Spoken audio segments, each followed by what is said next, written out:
आज की इस वीडियो में हम चर्चा करेंगे ग्राम प्रधानी का चुनाव लड़ने के लिए नियम एवं शर्तें।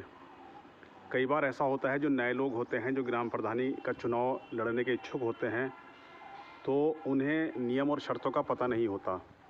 तो आइए आज हम इस वीडियो में बात करते हैं कि अगर आपको ग्राम प्रधानी का चुनाव लड़ना है, आप पहली बार ग्राम प्रधानी का चुनाव लड़ने जा रहे हैं, तो क्या नियम और शर्तें ग्राम प्रधानी का चुनाव लड़ने के लिए होती हैं। तो सबसे पहली जो शर्त है वो ये है कि आपका भारतीय होना ज़रूरी है, यानी आपका हिंदुस्तानी होना ज़रूरी है। अगर आप भारतीय नहीं हैं तो आप ग्राम प्रधानी का चुनाव नहीं लड़ सकते। इसके अलावा दूसरे नंबर पर आती है आपकी उम्र।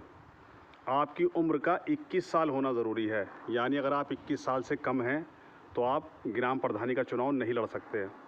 तीसरे नंबर पर आता है आपका नाम वोटर लिस्ट में होना बहुत ज़रूरी है, यानी आप जिस पंचायत का चुनाव लड़ने जा रहे हैं उस पंचायत की जो वोटर लिस्ट है उसमें आपका नाम दर्ज होना बहुत ज़रूरी है। कई बार ऐसा होता है कि जब नई लिस्ट बनती है तो उसमें नाम कट भी जाता है या नाम दर्ज नहीं हो पाता, तो इस बात का विशेष ध्यान रखें कि वोटर लिस्ट में आपका नाम होना बहुत ज़रूरी है।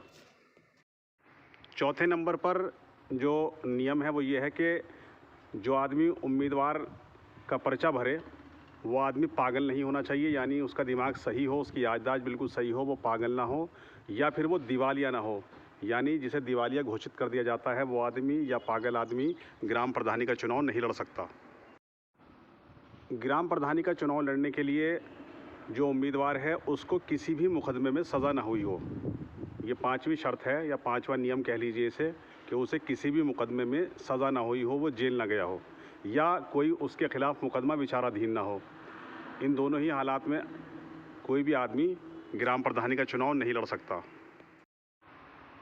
एक नियम ये भी है कि उस पर किसी तरह का लोन ना हो, यानी उसने कहीं से ऋण ना ले रखा हो, कर्ज ना ले रखा हो, चाहे सहकारी समिति है या कोई सरकारी बैंक है, तो वहाँ से उसने किसी भी तरह का लोन ना ले रखा हो।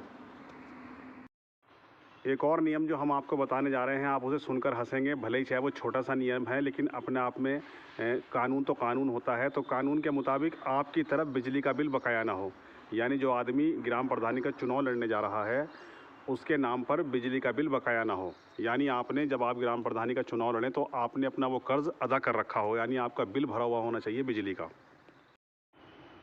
पर्चा भरते समय एक नो ड्यूज़ पेपर बनता है, तो वो भी जमा करना बहुत ज़रूरी होता है आवेदक को, उम्मीदवार को, तो इसलिए आपको नो ड्यूज़ का पर्चा भरना भी ज़रूरी है। अभी परिवार को लेकर भी एक नियम बना है, तो इस बार जो लोग ग्राम प्रधानी का चुनाव लड़ेंगे हो सकता है कि उन पर यह नियम भी लागू हो कि उनके परिवार में 2 से ज़्यादा बच्चे ना हो, यानी आपके पास आपका 1 बच्चा हो या 2 बच्चा हो, तो उसी स्थिति में आप ग्राम प्रधानी का चुनाव लड़ सकते हैं। 2 से अधिक बच्चे होने पर हो सकता है कि आपका पर्चा कैंसिल हो जाए।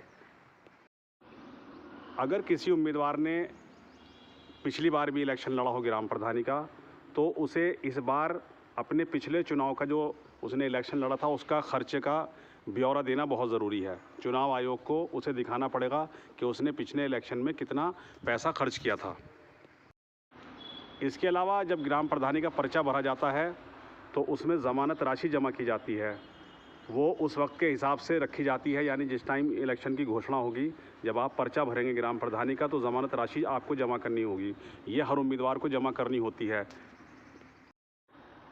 एक नियम सीट को लेकर भी होता है, यानी सीट जनरल है या ओबीसी है या एससी के लिए आरक्षित है या महिलाओं के लिए आरक्षित है, तो ये ध्यान देना ही बहुत ज़रूरी है। मान लीजिए अगर आप ओबीसी कैटेगरी से आते हैं तो आपको पर्चा भरने के एक फ़ायदा ये हो सकता है कि चाहे आप अगर वो सीट ओबीसी के लिए आती है तो ओबीसी के लिए भी आप ग्राम प्रधानी का चुनाव लड़ सकते हैं। अगर वो सीट जनरल हो जाती है तो आपको इसका भी फ़ायदा रहेगा, आप भले ही चाहे ओबीसी कोटे से आते हों लेकिन आप जनरल सीट पर भी चुनाव लड़ सकते हैं। तो ये भी जानना बहुत ज़रूरी होता है कि सीट की कैटेगरी क्या है, यानी वो किस कोटे के लिए आरक्षित है। तो आज की इस वीडियो में हमने आपको ये बहुत सारे नियम, बहुत सारी शर्तें बताई हैं जो ग्राम प्रधानी का चुनाव लड़ने के लिए अति आवश्यक हैं। इसलिए जो लोग नए हैं, बिल्कुल फ्रेशर हैं, पहली बार वो ग्राम प्रधानी का चुनाव लड़ेंगे, तो वो इन सब चीज़ों को ध्यान में रखें। सबसे पहले इन सब चीज़ों की स्टडी कर लें, उसकी जानकारी कर लें।